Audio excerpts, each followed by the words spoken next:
TS set prepare అయ్యేటువంటి అందరికీ ఒక సూచన చేస్తున్నాను. ఏంటంటే సెట్లో ఎన్ని పేపర్లు ఉంటాయనంటే 2 పేపర్లు ఉంటాయి. Paper 1, paper 2. పేపర్ 1 అనేటువంటిది 50 ప్రశ్నలు ఉంటాయి. 50 ప్రశ్నల్లో ఒక్కొక్క ప్రశ్నకు 2 మార్కులు, 100 మార్కులు పేపర్ 1కు. పేపర్ 2లో 100 ప్రశ్నలు ఉంటాయి. 100 ప్రశ్నలకు ఒక్కొక్క ప్రశ్నకు 2 మార్కులు, మొత్తం కలిపి 200 మార్కులు. అంటే మొత్తం మీద సెట్ పరీక్షకు మార్కులు ఏంటంటే 300 మార్కులు. ఈ 300 మార్కులకు మరి ఎన్ని మార్కులు వస్తే క్వాలిఫై అవుతారు అనేటువంటిది చాలా వరకు డౌట్. అంటే ఇక్కడ రాసేటువంటి అభ్యర్థుల సంఖ్యను బట్టి వాళ్ళు పర్సెంటేజ్ అనేటువంటిది తీయడం జరుగుతుంది. కాబట్టి మన టార్గెట్ అనేది ఒకటే పెట్టుకోవాలి. 300 మార్కులకు 200 మార్కుల పైన వస్తే సెట్ క్వాలిఫై కావడానికి అవకాశం ఉన్నది.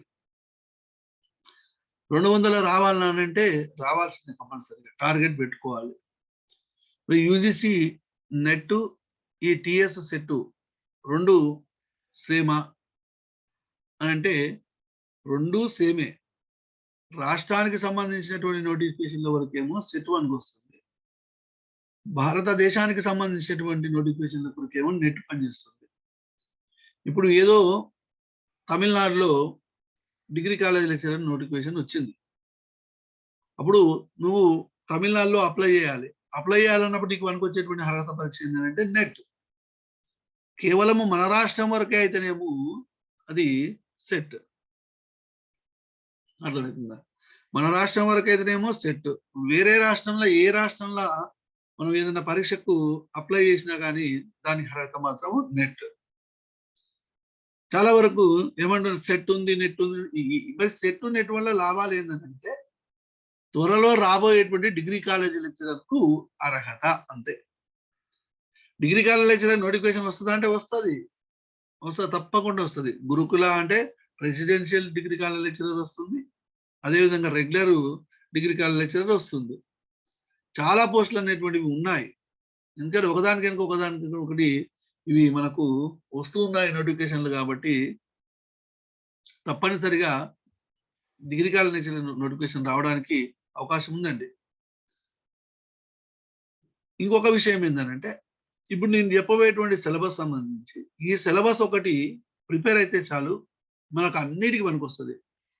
ఇదే సిలబస్ నెట్టుకుంటుంది, ఇదే సిలబస్ కు డిఎల్కి ఉంటుంది, ఇదే సిలబస్ జేఎల్కి ఉంటుంది, ఇదే సిలబస్ పీజీటీకి ఉంటుంది, ఇదే సిలబస్ టీజీటీకి ఉంటుంది, ఇదే సిలబస్ స్కూల్ అసిస్టెంట్కి ఉంటుంది, ఇదే సిలబస్ ఎల్పీకి కూడా ఉంటుంది, లాంగ్వేజ్ పండిట్ కూడా ఉంటుంది. అంటే ఒక్క సిలబస్ మనం ప్రిపేర్ అయి ఉంటే దేనికైనా ఉపయోగపడుతుంది. అంత వ్యాస్ట్ సిలబస్ అనమాట. ఒక విశాలమైనటువంటి సిలబస్ మనకు మరి ఈ సెట్ లో పెట్టడం జరిగింది. మరి సెట్ సిలబస్, నెట్ సిలబస్ 2 ఒకటేనా అంటే 2 ఒకటే. Net syllabus, set syllabus. మరి నెట్కు సెట్కు తేడా ఏంటంటే నెట్లో అయితేనేమో పేపర్ 1 ఇంగ్లీష్ మీడియంలో వస్తుంది, సెట్లో అయితేనేమో పేపర్ 1 తెలుగు మీడియంలో వస్తుంది. ఇంకా తెలుగు రాష్ట్రానికి సంబంధించింది కాబట్టి అక్కడ 100 ప్రశ్నలు, ఇక్కడ 100 ప్రశ్నలు, సేమ్ అన్నమాట. ప్యాటర్న్ మొత్తం సేమ్, మీడియం మాత్రం మారుతుంది.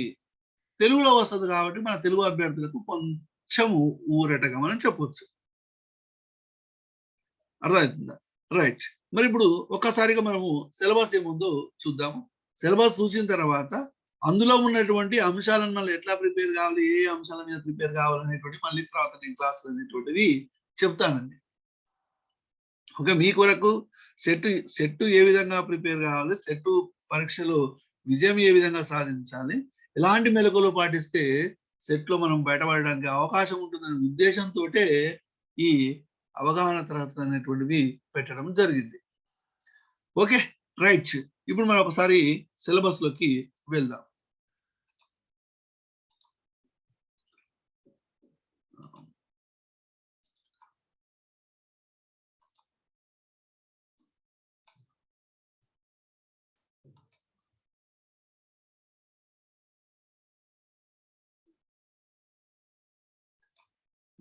రైట్, ఇది సిలబస్ అండి. ఇది సిలబస్. రైట్, మొత్తము 10 చాప్టర్లు పేపర్ 2కి సంబంధించి. మళ్ళీ నేను పేపర్ 1కి సంబంధించి వేరు లెక్చరర్స్ చేత క్లాసులు కూడా చెప్పిస్తాను. అవన్నీ ఉచితంగానే చెప్పించడం జరుగుతుంది. ఇబ్బంది ఏమీ లేదు. అంటే కాంప్రిహెన్షన్ ప్యాసేజ్ సంబంధించి ఒకసారి, అర్థమెటిక్ రీజనింగ్ సంబంధించి ఒకసారి, నెక్స్ట్ టీచింగ్ ఆప్టిట్యూడ్ సంబంధించి ఒకసారి, రీజనింగ్ ఆప్టిట్యూడ్ సంబంధించి ఒకసారి, ఇట్లా ఒక్కొక్క చాప్టర్ సంబంధించి ఒక్కొక్క వ్యక్తి చేత మనము లెసన్స్ చెప్పించడము జరుగుతుంది. Okay, right. మొత్తం మీద 10 చాప్టర్స్ అనేటువంటివి ఉంటాయి. ఈ 10 చాప్టర్స్ లో భాగంగా మొట్టమొదటిది సామాన్య భాషా విజ్ఞానం. ఏం సార్ సామాన్య భాషా విజ్ఞానం అనేది భాషా శాస్త్రానికి సంబంధించి. ఇక చాలా వరకు కొన్ని డౌట్స్ ఉంటుంటాయి. చెప్తుంటేనే అబ్బా దీనికి ఏ పుస్తకం చదివితే బాగుంటుంది, మార్కెట్లో ఏమైనా దొరుకుతుందా, పుస్తకాలు ఏమైనా దొరుకుతాయా అనేటువంటివి అడుగుతూ ఉంటారు. మరి ఇవన్నీ ఒకసారి మొత్తం వినాలి. విన్న తర్వాత ఏమైనా డౌట్స్ ఉంటే అప్పుడు క్లారిఫై చేసుకోవాలి. చెప్తుంటేనే డౌట్స్ అనేటువంటి రేజ్ చేసుకుంటే ఎలాంటి మనకు లాభం అనేటువంటిది ఉండదు. మొత్తం వింటూ ఉంటే మీకు సంబంధించినటువంటి డౌట్లకు ఏమైనా పరిష్కారం దొరుకుతుందేమో చూడాలి. రైట్. మొత్తం మీద ఈ 10 చాప్టర్లో భాగంగా మరి 10 చాప్టర్లకు 100 మార్కులు. మరి ఒక్కొక్క చాప్టర్కి ఎన్ని మార్కులు వస్తాయంటే 10 మార్కులు వస్తాయి. కన్ఫర్మ్ ఇది. 10 మార్కులు ఇట్లా 100 మార్కులు రావడము జరుగుతుంది. మరి ఇప్పుడు జేఎల్డిఎల్ సిలబస్, ఈ సిలబస్ రెండు ఒకటే. జేఎల్డిఎల్ సిలబస్ లో ఒకటి గుర్తుపెట్టుకోండి. 9th చాప్టర్ ఉంది కదా బాల వ్యాకరణంలో, ఈ సెట్ సిలబస్ లోనేమో 10 పరిచ్ఛేదాలు మొత్తం చదవాలి. జేఎల్డిఎల్ సిలబస్ లో మాత్రం 5 పరిచ్ఛేదాలు మాత్రమే చదవాల్సిన అవసరం ఉన్నది. దానికి దీనికి ఉన్నటువంటి తేడా అంతేనండి. ఓకే, సామాన్య భాషా విజ్ఞానం అనేది భాషా శాస్త్రానికి సంబంధించినటువంటి టాపిక్. తెలుగు భాషా పరిణామం అనేటువంటిది కూడా ఇది కూడా ఈ మొదటి 2 చాప్టర్లు భాషా శాస్త్రానికి సంబంధించినటువంటివే.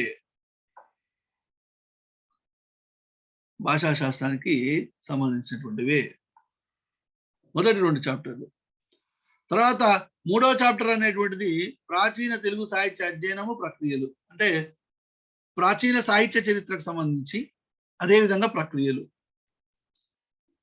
నెక్స్ట్ 4th చాప్టర్ సంబంధించి ఆధునిక తెలుగు సాహిత్య చరిత్ర ధోరణులు ప్రక్రియలు. ఇది ఆధునిక తెలుగు సాహిత్య చరిత్ర ప్రక్రియలు ఉంటుంది. ఓకే, ఇదేమో మొదటి 2 చాప్టర్లు ఏమో భాషా శాస్త్రానికి సంబంధించి భాషా శాస్త్రం. మరి భాషా శాస్త్రానికి సంబంధించి సిలబస్ కు తగ్గట్టుగా ఏ పుస్తకాలు చదవాలనేటువంటిది కూడా మళ్ళీ ఇంకో క్లాస్ చెప్తాను, అది కూడా ఉన్నది. ఇవన్నీ కాకుండా ఏదైనా ఒక స్వీట్ అండ్ షార్ట్ గా ఏదన్నా నోట్స్ ఉందా అనండి. స్వీట్ అండ్ షార్ట్ నోట్స్ చదివితే సెట్ రాదండి, గుర్తుపెట్టుకోండి. ఇంతకుముందు ఉన్నటువంటి వాతావరణం వేరు, ఇప్పుడు ఉన్నటువంటి వాతావరణం వేరు. ఇంకా చాలా మంది అభ్యర్థులు ఏం చేస్తున్నారంటే 1996, 2000 సంవత్సరంలోనే ఆలోచన చేస్తున్నారు. 1996 సంవత్సరంలో ప్రశ్నపత్రం ఏ విధంగా ఉండేదంటే తెలుగులో తొలి కవి ఎవరు అనేటువంటి ప్రశ్న ఉండేది అన్నయ్య అని డైరెక్ట్ గుర్తుపట్టేటువంటి వాళ్ళు, డైరెక్ట్ ప్రశ్నలు అడిగేటువంటి వాళ్ళు. ఇప్పుడు అట్లా లేదు. సిలబస్ అనేటువంటిది పూర్తిగా మారిపోయింది. ప్రశ్నల యొక్క డెప్త్ అనేటువంటిది కూడా పూర్తిగా మారిపోయింది, గుర్తుపెట్టుకోండి. చాలా లోతుకెళ్ళి అడుగుతున్నాడు. ఈ కింది వానిలో సరికానిది ఏది, ఈ కింది వానిలో సరైనది ఏది, ఈ కింది వానిలో భిన్నమైనటువంటి దాన్ని గుర్తించండి, సరైనటువంటి జతను గుర్తించండి, సరికాని జతను గుర్తించండి, ఈ కింది వాటిని వరుస క్రమంలో పెట్టండి, కాలక్రమంలో పెట్టండి. 1 సరైనదా, 2 సరైనదా, 1, 2 సరైనయా, అసలు ఈ 1, 2 సరికావా, అట్లాంటి ప్రశ్నలు వస్తున్నాయి. కాబట్టి అభ్యర్థి అనేటువంటి వ్యక్తి రిఫరెన్స్ పుస్తకాల మీద ఆధారపడాలి కానీ స్వీట్ అండ్ షార్ట్ నోట్స్ల మీద ఆధారపడద్దు. చాలా మంది ఫోన్లు చేసి మనకు మెటీరియల్ ఏమైనా ఉందా అని అంటారు. మెటీరియల్ చదివినంత మాత్రాల ఇవన్నీ ఉద్యోగాలు వస్తాయనేటువంటిది ఏమి ఉండదండి. మెటీరియల్ అంటే ఏంది? ఏదో కొంచెం అవగాహన కోసం ఏదైనా చదువుకోవడం, బేసిక్స్ ఉన్నటువంటిది ఏముంటుంది మెటీరియల్, ఏముంటుంది అందులో. కాబట్టి టాపిక్ సంబంధించి రిఫరెన్స్ పుస్తకం ఏమున్నది, ఆ రిఫరెన్స్ పుస్తకానికి సంబంధించి మనం ఒక నోట్స్ తయారు చేసుకొని ప్రిపరేషన్ అనేటువంటిది కొనసాగించాలి. అట్లా కాకుండా నేనేం చేస్తున్నాను అంటే అన్ని రిఫరెన్స్ పుస్తకాలను నేనే చదివి ఒక నోట్స్ తయారు చేసుకొని ఆ క్లాసులన్నీ చెప్తున్నాను. చెప్తున్నటువంటి క్లాసును రాసుకోవడానికి కూడా మళ్ళీ ఇబ్బందిగా అనిపించి, ఇంకేమైనా మీరు రాసుకున్న నోట్స్ ఉంటే రాదు నాకు, నేను తీసి చదువుకుంటా, జిరాక్ తీసుకొని చదువుకుంటా అనేటువంటిది కూడా ఉన్నది. అంటే ప్రతిదీ ముందరకు వస్తే తిందామనేటువంటి ఆలోచనే కానీ మనం ఒక నోట్స్ తయారు చేసుకుందాము, దాని ద్వారా ఒక నాలెడ్జ్ అనేటువంటిది వస్తుంది అనేటువంటిది ఎవ్వరు అభ్యర్థులు ఆలోచించట్లేదు చాలా వరకు. అంటే ఏదైనా ఒక లక్ష్యాన్ని సాధించాలనేటువంటి దానికి ఏమో సమయం అనేటువంటిది చాలా చాలా చాలా తక్కువ ఉన్నదండి. అటువంటి వాటి మీద ఆలోచన చేయకుండా రకరకాల ఆలోచనలు చేసి వేరే అంశాల మీద మనము కాన్సన్ట్రేషన్ అంటే చేస్తున్నారు. ఓకే, ఇది పక్కన పెట్టండి, మనం ఇందులోకి వద్దాం. డైరెక్ట్ మన జూమ్ క్లాసే కాబట్టి మనకి ఎదురుగా ఉన్నారు కాబట్టి మరి ఎట్లా చదవాలనేటువంటి మెలకువలు కూడా చెప్పుకుంటూ నేను వెళ్తాను. ఓకేనా? ప్రాచీన తెలుగు సాహిత్య అధ్యయనం అనేటువంటిది ప్రాచీన సాహిత్య చరిత్రకు సంబంధించి, ఆధునిక తెలుగు సాహిత్య అధ్యయనం అనేటువంటి ఆధునిక సాహిత్య చరిత్రకు సంబంధించి ఇది 5వ చాప్టర్ వచ్చేసి జానపద గిరిజన విజ్ఞానం. జానపద గిరిజన విజ్ఞానం ఇది జానపద సాహిత్యం. 6వ చాప్టర్ వచ్చేసి తెలుగు సాహిత్య విమర్శ, ఇది విమర్శకు సంబంధించి. 7వ చాప్టర్ వచ్చేసి సంస్కృత సాహిత్య పరిచయం. 8వ చాప్టర్ వచ్చేసి తెలుగువారి చరిత్ర సంస్కృతి. ఈ తెలుగువారి చరిత్ర సంస్కృతి అనేటువంటిది మనకు ఈ జేఎల్డిఎల్ కు సంబంధించి, పీజీటీ టీజీటీకి సంబంధించి ఫస్ట్ పేపర్ కూడా ఉపయోగపడుతుంది. ఫస్ట్ పేపర్ కూడా అంటే తెలుగు వాళ్ళ యొక్క చరిత్ర, ఆంధ్రుల చరిత్ర సంస్కృతికి సంబంధించి. నెక్స్ట్ బాల వ్యాకరణం, ఛందస్సు, అలంకారం. తర్వాత అనువాదం, పత్రికలు, ప్రసార మాధ్యమాల రచన. రైట్, మనకు జేఎల్డిఎల్ కు పనికిరానటువంటి, అంటే పనికొస్తుంది, పేపర్ 1 పనికొస్తుంది, కానీ ఈ తెలుగు వారి చరిత్ర సంస్కృతి అనేటువంటిది లేదండి. మొత్తం మీద నేను చెప్తాను చూడండి, జాగ్రత్తగా గమనించండి. ఏమేమి అంశాల మీద మనం పర్ఫెక్ట్ గా ఉండాలంటే ఈ 10 చాప్టర్లు నేను కొన్ని షార్ట్ గా చేస్తాను. మెయిన్ ఒకటి భాషాశాస్త్రం, మొదటి 2 చాప్టర్లు భాషాశాస్త్రం, ప్రాచీన సాహిత్యం,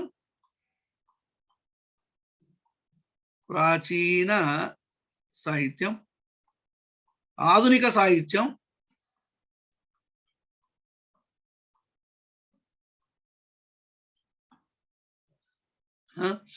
జానపద సాహిత్యం,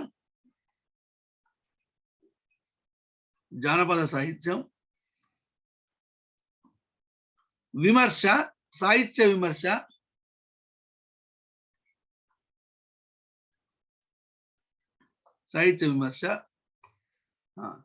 నెక్స్ట్ సంస్కృత సాహిత్యం,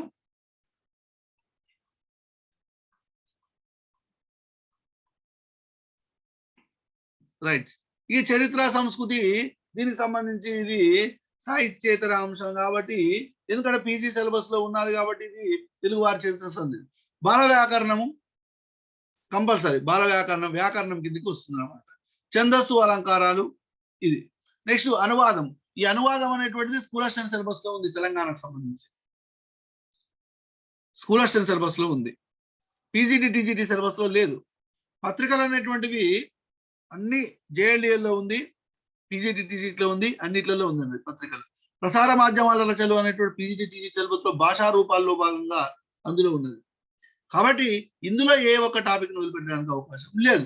మీరు ఈ 10 టాపిక్లు పర్ఫెక్ట్ అయ్యి ఉంటే తప్పనిసరిగా విజయాన్ని అనేటువంటిది సాధించగలుగుతారు. ఒక్కటే గుర్తుపెట్టుకోండి, 200 పైన మార్కులు టార్గెట్ పెట్టుకోండి, తప్పనిసరిగా సెట్ సాధిస్తారు. మార్చిలోనే పరీక్ష ఉంటుంది కాబట్టి ఈ సిలబస్ మీరు ప్రిపేర్ కండి. జేఎల్డిఎల్ కు పనికొస్తుంది, పీజీటీ టీజీటీ పనికొస్తుంది. తర్వాత త్వరలో టాపిక్ వైజ్ గా టెస్టులు కూడా కండక్ట్ చేయడం జరుగుతుంది. మామూలుగా తొపాష్ ప్రశ్నలు ఉండవు. మొత్తము ఏ లెవెల్లో అయితే అడుగుతున్నారో ఆ లెవెల్లను తయారు చేసి నేను ఒక్కొక్క ప్రశ్నను ఎక్స్ప్లెయిన్ చేయడం కూడా జరుగుతుంది. సమయం లేనటువంటి కారణంగా ఇన్ని రోజులు నేను ఏకాగ్రత అనేటువంటిది చూపెట్టలేదు. ఇప్పటి నుంచి మరి మళ్ళీ ఈ జూమ్ తరగతులు అనేటువంటి నిర్వహించి కంపల్సరిగా అందరినీ సెట్ పాస్ అయ్యే విధంగా చేస్తాను.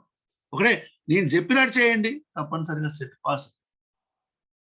సెట్ సిలబస్ మీద ఒక అవగాహన మీకు వచ్చిందనంటే రాష్ట్రంలో ఏ పరీక్ష పెట్టినా కానీ ఉద్యోగం సాధించవచ్చు.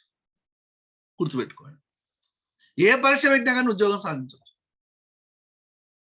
సెట్ పరీక్ష పాస్ అయింది అంటే ఇదే సిలబస్ అన్నిటికీ ఉపయోగపడుతుంది. చాలా మందికి తెలియక ఈ జేఎల్డిఎల్ సిలబస్ ఎక్కువ ఉంటుందేమో. జేఎల్డిఎల్ సిలబస్ లో ఒకటి టాపిక్ ఎక్స్ట్రా ఉంటుంది.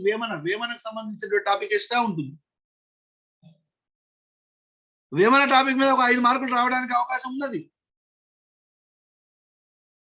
ఆ సిలబస్ అన్నట్టు కొంచెం ఎక్కువ చదువుకుంటే సరిపోతుంది. ఇక జేఎల్డిఎల్ లో కూడా ఒక ప్రశ్నకు 2 మార్కులు, ఇక సెట్ లో కూడా ఒక ప్రశ్నకు 2 మార్కులు. ఒక ప్రశ్నకు మనకు సరైన సమాధానం గుర్తించడం 2 మార్కులు వస్తాయి. సబ్జెక్టును పెంచుకోండి, బిట్టు మాత్రం చదవకండి. బిట్టు చదివిర్రు అని అనుకోండి, మీరు ఎలాంటి విజయాన్ని సాధించలేరు. గుర్తుపెట్టుకోవాలి. సబ్జెక్టు మీద అవగాహన ఉన్నప్పుడే మనం అనేటువంటిది ఇక్కడ సరైనటువంటి సమాధానాలను గుర్తించకూడదు. ఓకేనా? రైట్. ఇవి 10 చాప్టర్స్. తర్వాత చూసినట్లయితే ఒక్కొక్క చాప్టర్ గురించి చూద్దాం, అసలు ఏముంటది అనేటువంటిది చూద్దాం. ఇది మొదటి చాప్టర్, సామాన్య భాషా విజ్ఞానం. భాష, దాని స్వభావము, భాషోత్పత్తివాదాలు, భాషా శాస్త్రం దాని వికాసము, పాశ్చాత్య దేశాలలో భాషా విషయక కృషి, భాషా శాస్త్ర వివిధ అధ్యయన పద్ధతులు, డిఫరెంట్ స్కూల్స్ ఆఫ్ లింగ్విస్టిక్స్. అంటే ఇక్కడ భాషోత్పత్తివాదాల మీద ప్రశ్నలు రావడానికి అవకాశం ఉన్నది. డింగ్డాంగ్ వాదము, ఊపు వాదము, హేవాదము, ఇట్లాంటి వాదాలు అనేటువంటి మనకు ఉన్నాయి. ఈ వాదాలకు సంబంధించి ఇదే భాషా శాస్త్రం సంబంధించి మన గురుకుల పీజీటీటీసీలో కూడా ఉన్నది. 5వ చాప్టర్ భాషా శాస్త్రం, మౌలిక భావనలు, ఆవిర్భావ వికాసాలు అనేటువంటి ఒక టాపిక్ ఉన్నది. భాషా శాస్త్రం, మౌలిక భావనలు, ఆవిర్భావ వికాసాలు అనేటువంటి ఒక టాపిక్ మనకు ఉన్నది. ఓకేనా? మరి భాషా శాస్త్రం, ఆవిర్భావ వికాసాలు ఆ టాపిక్ ఈ టాపిక్ 2 సరిపోతుంది అన్నమాట. ఓకే, పక్కన పెట్టండి. ఇప్పుడు ఫస్ట్ దాంట్లో భాషోత్పత్తి వాదాలు అనేటువంటిది మెయిన్ ఇంపార్టెంట్. తర్వాత భాషల వర్గీకరణ, అంటే ప్రపంచంలో ఉన్నటువంటి భాషలను ఎన్ని రకాలుగా వర్గీకరించారు, అది ప్రపంచంలో ఉన్నటువంటి భాషా కుటుంబాల్లో ముఖ్యమైనటువంటి కుటుంబాలు ఏంటివి అవన్నీ చదువుకోవాలి. నెక్స్ట్ ధ్వని విజ్ఞానానికి సంబంధించి, వర్ణ విజ్ఞానానికి సంబంధించి, పదాంశ విజ్ఞానానికి సంబంధించి, వాక్య విజ్ఞానం సంబంధించి. చూడండి, 4 రకాల విజ్ఞానం: ధ్వని, వర్ణం, పదాంశం, వాక్యం. మరి ఇవంటే ఏంది, వివరణ ఏమైనా ఉందని తర్వాత క్లాసెస్ ఉంటాయి, తర్వాత క్లాసెస్ లో చెప్తాను. ఒక్కొక్క దాన్ని తీసుకొని వివరించుకుంటూ వెళ్తాను. మరి ధ్వని విపరిణామం, ధ్వనిలో మార్పులు ఏ విధంగా వచ్చాయి అనేటువంటిది మనము ఇక్కడ చూద్దాం. చూడండి, ధ్వని విజ్ఞానము, ఇక్కడ ధ్వని విజ్ఞానము, వర్ణ విజ్ఞానము, ధ్వని విజ్ఞానం ఇక్కడ చూడండి, ధ్వని విజ్ఞానము, వర్ణ విజ్ఞానము, పదాంశ విజ్ఞానము, వాక్య విజ్ఞానం. ఇవి 4 రకాల అంశాలు అన్నమాట.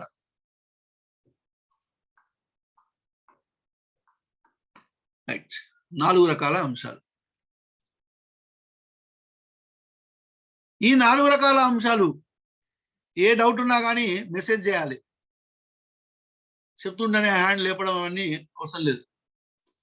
రైట్, ధ్వని విజ్ఞానము, వర్ణ విజ్ఞానము, పదాంశ విజ్ఞానము, వాక్య విజ్ఞానం, ఈ 4 రకాల విజ్ఞానాలు అనేటువంటివి. తర్వాత ధ్వని విపరిణామము, అర్థ విపరిణామం. ధ్వని విపరిణామం, అర్థ విపరిణామం సిలబస్. దీంట్లో మెయిన్ అంశాలు రాసుకుంటే సరిపోతుందండి, అన్ని అవసరం లేదు. ధ్వని విపరిణామం, అర్థ విపరిణామం. తర్వాత మాండలికాలకు సంబంధించి, మాండలిక విజ్ఞానం, ప్రతిపదేయ విజ్ఞానం, తులనాత్మక అధ్యయనం, భాషల యొక్క తులనాత్మక పద్ధతి, మూల భాష పునర్నిర్మాణం, ఇవన్నీ మొత్తం సిలబస్ అనేటువంటిది ఇంత వ్యాస్ట్ గా ఇచ్చిండు. కానీ మనం ఒక అంశం మీద చూసుకోవాలండి. ధ్వని విజ్ఞానము, వర్ణ విజ్ఞానం, పదాంశ విజ్ఞానం, వాక్య విజ్ఞానం, ధ్వని విపరిణామం, అర్ధ విపరిణామం, ఇవి మాండలికాలు, ఇవి చూసుకుంటే సరిపోతుంది ఫస్ట్ చాప్టర్ లో. భాషోత్పత్తివాదాలు, ప్రపంచంలో ఉన్నటువంటి ముఖ్యమైనటువంటి భాషా కుటుంబాలు ఏమేమి ఉన్నాయి, ఇవి మెయిన్ అన్నమాట. ధ్వని ఎట్లా ఉద్భవించింది, ధ్వనికి సంబంధించినటువంటి ముఖయంత్రం ఏంటి, ముఖయంత్రంలో ఉన్నటువంటివి అవయవాలు ఏంటివి, స్థానాలు ఏంటివి, కర్ణాలు ఏంటివి, స్థానకర్ణాలు ఏంటివి, కంఠ్యాలు ఏంటివి, తాళవ్యాలు ఏంటివి, మూర్ధన్యాలు ఏంటివి, అనునాసికాలు ఏంటివి, ఖండతాళవ్యాలు అంటే ఏంటి, కంఠోష్టాలు ఏంటివి, దంతోష్టాలు అంటే ఏంటి, ఈ వీటికి సంబంధించినటువంటి అంశాలు ధ్వని విజ్ఞానం, వర్ణ విజ్ఞానంలో భాగంగా చూసుకోవాలి. పదము పదాంశానికి మధ్యలో తేడా ఏంటిది, నిబద్ధ పదాంశం ఏంటిది, వీటికి సంబంధించినటువంటి అంశాల మీద ప్రశ్నలు అనేటువంటి రావడం జరిగింది. ఇంకా ప్రశ్నలు ఏ విధంగా పడుతున్నాయి అనేటువంటి దానికి సంబంధించినట్లయితే ఆల్రెడీ నేను యూజీసీ నెట్ కు సంబంధించి పేపర్ 2 ప్రీవియస్ ప్రశ్నాపత్రాలు 2014 నుంచి 2021 వరకు ఉన్నటువంటి అన్ని ప్రశ్నాపత్రాలను ఎనాలిసిస్ చేసిన దానిలో చూసుకోవచ్చు. మీరు ప్రశ్నపత్రం ఏ విధంగా ఉంటుంది, ప్రశ్న ఏ విధంగా వస్తున్నది, ప్రశ్నకు సంబంధించి ఆన్సర్ ఏ విధంగా చేయాలి అనేటువంటి వాటి మీద నేను ఇంతకుముందే చాలా వీడియోలు చేసి ఉన్నాను. అవి ఒక్కొక్క పేపర్ మీరు ఆ పేపర్లన్నీ చూసి నోట్స్ రాసుకొని చదివితే చాలు సెట్ వస్తుంది. అర్థమవుతుందా?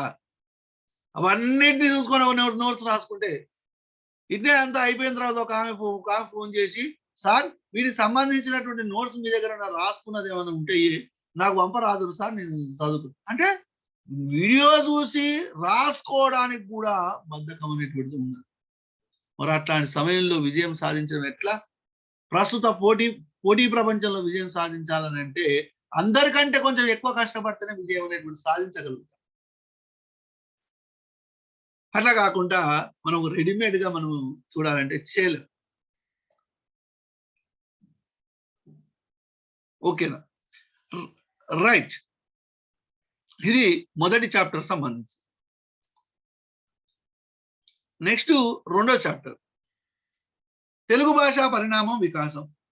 భారతదేశంలో ఉన్నటువంటి భాషా కుటుంబాలు ఏంటివి, అదేమో ప్రపంచానికి సంబంధించి ప్రపంచంలో ఉన్నటువంటి భాషా కుటుంబాలు, భారతదేశంలో ఉన్నటువంటి భాషా కుటుంబాలు ఏంటివి, ముఖ్యంగా భారతదేశంలో ఉన్నటువంటి భాషా కుటుంబాలు అంటే ద్రావిడ భాషలకు సంబంధించి మనం పర్ఫెక్ట్ గా తెలుసుకోవాలి. ద్రావిడ భాషలు అంటే 23 భాషలు. ఆ 23 భాషల ఉత్తర ద్రావిడ భాషలు, మధ్య ద్రావిడ భాషలు, దక్షిణ ద్రావిడ భాషలు, వాటికి సంబంధించి కూడా తెలుసుకోవాలి. ఓకేనా? మరి ఇక్కడ కాల్డువెల్, రాబర్ట్ బిషప్ కాల్డువెల్ అనే ఆయన ఉంటాడు. కాల్డువెల్కు ముందు తర్వాత ద్రవిడ భాషల యొక్క అధ్యయనం ఏ విధంగా జరిగింది, ద్రవిడ భాషల యొక్క ఉపకుటుంబాలు ఏమేమి ఉన్నాయి, అసలు మూల ద్రవిడ వర్ణాలు ఏమేమి ఉన్నాయి, మూల ద్రవిడ ధాతువులు ఏమేమి ఉన్నాయి, మూల ద్రవిడ ఉపసర్గలు ఏమి ఉన్నాయి, మూల ద్రవిడ భాషలో ఉన్నటువంటి నామవాచకాలు ఏంటివి, సర్వనామాలు ఏంటివి, సంఖ్యావాచకాలు ఏంటివి, మూల ద్రవిడ భాషల్లో లింగం ఏంటిది, అకర్మక సకర్మక క్రియలు ఏంటివి, భూత భవిష్యత్తు వర్తమాన క్రియలు ఏంటివి, మరి ద్రావిడ భాషలో ఉన్నటువంటి వాక్యం ఏ విధంగా ఉంటుంది, వాటి యొక్క నిర్మాణం ఏంటిది అనేటువంటి దాని గురించి ముఖ్యంగా సెకండ్ చాప్టర్ అనేటువంటిది ద్రావిడ భాషలకు సంబంధించినటువంటి సమాచారం. ద్రావిడ భాషలు అనేటువంటి పేరుతోటి మనకు ఒక పుస్తకం కూడా ఉంది, భద్రాజ కృష్ణమూర్తి పుస్తకం. మొత్తం ద్రావిడ భాషలే. మొత్తం మీద మనం మొదటి చాప్టర్ కు రెండో చాప్టర్ కు సంబంధించి తెలుగు భాషా చరిత్ర వెలమల సింహన్న గారి పుస్తకం సరిపోతుంది. తెలుగు భాషా చరిత్ర వెలమల సింహన్న గారి యొక్క పుస్తకం చదివితే సరిపోతుంది. వెలమల సింహన్న గారి యొక్క పుస్తకములో భాషనేమో చాలా సులభంగా అర్థమవుతుంది. అట్లా కాకుండా ఇంకా డెప్త్ గా మన గ్రాంధిక భాషలో ఉన్నటువంటి పుస్తకం ఏదో ఉందా అంటే తెలుగు భాషా చరిత్ర ఆచార్య బద్రిరాజ కృష్ణమూర్తి, ఆ పుస్తకం చదువుతూ సరిపోతుంది. అర్థమవుతుంది. పిఎస్ సుబ్రహ్మణ్యం పుస్తకం కూడా తెలుగు భాషా సిద్ధాంతాలు, పిఎస్ సుబ్రహ్మణ్యం పుస్తకము, భద్రాజ కృష్ణమూర్తి పుస్తకము, వెలమనసింహన్న గారి పుస్తకము. ఈ మూడు పుస్తకాలు ఉంటే మొదటి 2 చాప్టర్లకు సరిపోతుంది. నేతి అనంతరామ శాస్త్రి యొక్క పుస్తకం కూడా మరి ఆధునిక భాషా విజ్ఞానానికి సంబంధించి ఆ పుస్తకం కూడా ఉండాలి. ఇవి రిఫరెన్స్ పుస్తకాలు. ఈ పుస్తకాలలో ఉన్నటువంటి ప్రతి ఒక్కటి మనకు దొరుకుతుందండి. సిలబస్ ఉన్నటువంటి ప్రతి ఒక్కటి ఇప్పుడు నేను చెప్పినటువంటి రిఫరెన్స్ పుస్తకాల్లో దొరుకుతుంది. తర్వాత ఏ చాప్టర్కి ఏ పుస్తకాలు చదవాలనేటువంటి కూడా మీకు చెప్తాను. కానీ రిఫరెన్స్ పుస్తకాలు చదివి నోట్స్ తయారు చేసుకుంటే మన ప్రశ్న ఏ విధంగా ఇచ్చినా కానీ ఆ ప్రశ్నకు సమాధానం గుర్తించడానికి అవకాశము ఉంటుంది.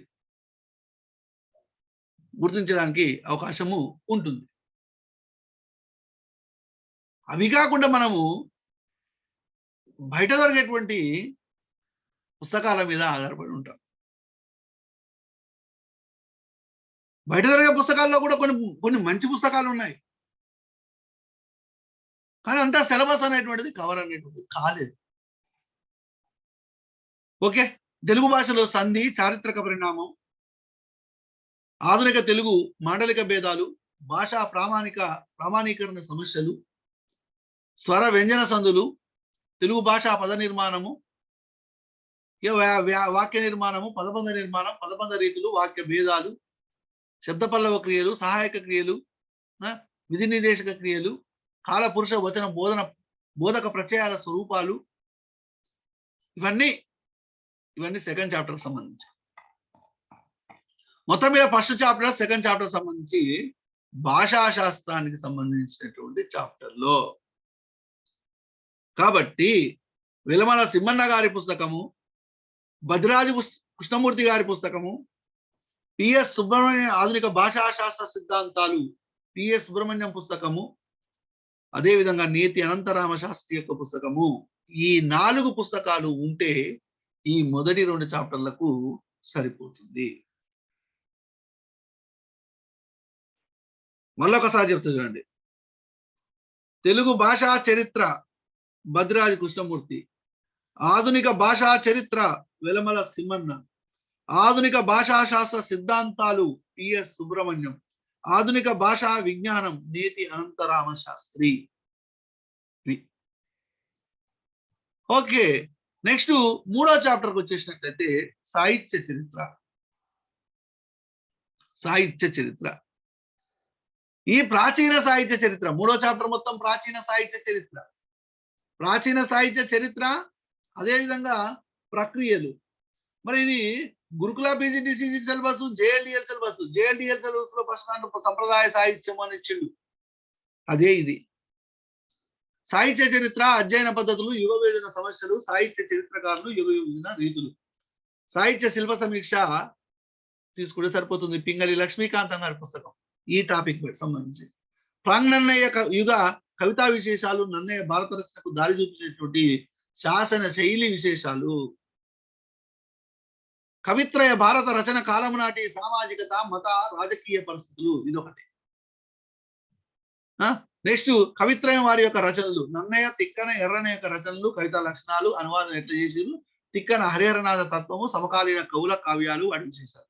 అంటే నన్నయ్య యుగంలో ఉన్నటువంటి కవులు, తిక్కన యుగంలో ఉన్నటువంటి కవులు, ఎర్రన యుగంలో ఉన్నటువంటి కవులు, తర్వాత శివ కవులకు సంబంధించి స్పెషల్ గా మళ్ళా స్పెసిఫిక్ గా మెన్షన్ చేసి చూడండి. రంగనాథ రామాయణ కర్తృత్వం, అవాల్మిక అంశాలు. రంగనాథ రామాయణంని ఎవరు రాశారు, దానిలో ఉన్నటువంటి అవాల్మిక అంశాలు ఏమిటి, కేతన మంచన యొక్క కృతులు, మారణ కూడా ఉన్నాడు, మారణ యొక్క కృతులు, నాచన సోమని నవీన గుణ సనాతత్వము, ఎర్రన శోభనల తులనాత్మక వివేచన. ఎర్రనకు సోమనకు మరి ఇద్దరిని మరి తులనాత్మకంగా కంపేర్ చేసుకుంటూ చదవాల్సిన అవసరం ఉన్నది. శ్రీనాథుని యొక్క జీవిత చరిత్ర, కృతులు, వైవిధ్యం, కవితా రీతులు, అనువాద రీతులు, చాట్ పద్యాలు శ్రీనాథునికి సంబంధించి. పోతన యొక్క కృతులు, భాగవత పురాణం, అనువాద శైలి, పోతన కవితా లక్షణాలు, ఆత్మీయత, భాగవతంలో ప్రతిఫలించినటువంటి భారతీయ సంస్కృతి. వీళ్ళు ముఖ్యమైనటువంటి కవులతో పాటు మడికి సింగన గురించి, నిశంక కొమ్మన గురించి, జక్కన గురించి, అనంతామాచుడి గురించి, గౌరన గురించి, కొలను గోపదేవుడి గురించి, దూపకుంట నారాయణ కవి గురించి, దగ్గుపల్లి దుగ్గన గురించి, వల్లభామాత్యుని గురించి, పిల్లల మర్రి పినవీరభద్రుని గురించి, నంది మల్లయ్య, గంటసింగనలు, తిరుపర్తి సోమన్న, వెలిగందల నారయ్య, ఏడ్చూరి సింగన్న, కొరవి గోపరాజు మొల్లా మొదలైన వారి కృతులు ఇంకా ఎవరైనా ఉంటే మొదలైన అన్నాడు. వాళ్ళ యొక్క కవితా రీతులు, వాళ్ళ యొక్క రచనలు, ఆ రచనల యొక్క ప్రత్యేకతలు అవన్నీ తెలుసుకోవాలి. ఇదే సిలబస్ JLDL సిలబస్ లో ఉంది. ఫస్ట్ చాప్టర్ మొత్తం అష్టాదశ వర్ణనలు ప్రబంధానికి సంబంధించి ప్రబంధ సాహిత్యం 16వ శతాబ్దం, శ్రీకృష్ణదేవరాయల ఆస్థానము, అష్టదిగ్గజాల సంప్రదాయ ప్రారంభ వికాసాలు, అష్టదిగ్గజ కవుల యొక్క రచనలు, వాటి వైశిష్ట్యం. తర్వాత క్షేత్ర మహత్య ప్రబంధాల ప్రత్యేక పరిశీలన, ఆవిర్భావ వికాసాలు. మొత్తం మీద యుగాలు ప్రాంగణ యుగము, నన్నయ యుగము, శివకవి యుగము, తిక్కన యుగము, ఎర్రన యుగము, తర్వాత శ్రీనాథ యుగము, ప్రబంధ యుగము, దక్షిణాంధ్ర యుగము, క్షీణ యుగము, ఆధునిక యుగము. అంటే ప్రాంగణ యుగము నుంచి, శాసన కాలము నుంచి క్షీణ యుగం వరకు ఉన్నటువంటి కవులు, అదేవిధంగా వాళ్ళకు సంబంధించిన కవులు, వాళ్ళ యొక్క రచనలు, వాళ్ళ యొక్క అనువాద విధానము, మరి ప్రత్యేకతలు, బిరుదులు, వాటన్నిటికి సంబంధించి సంపూర్ణమైనటువంటి సమాచారము తెలుసుకుని ఉండాలి. ఓకేనా? రైట్. మరి ఈ జూమ్ సెషన్ అనేటువంటిది మరొక నిమిషంలో ముగుస్తుంది కాబట్టి మళ్ళీ నేను ఈ జూమ్ సెషన్ ని క్లోజ్ చేస్తున్నాను. మళ్ళీ జాయిన్ చేయండి. ఓకేనా? రైట్. మళ్ళీ జాయిన్ కానీ కంటిన్యూషన్ క్లాస్ అనేటువంటి ఉంటుంది.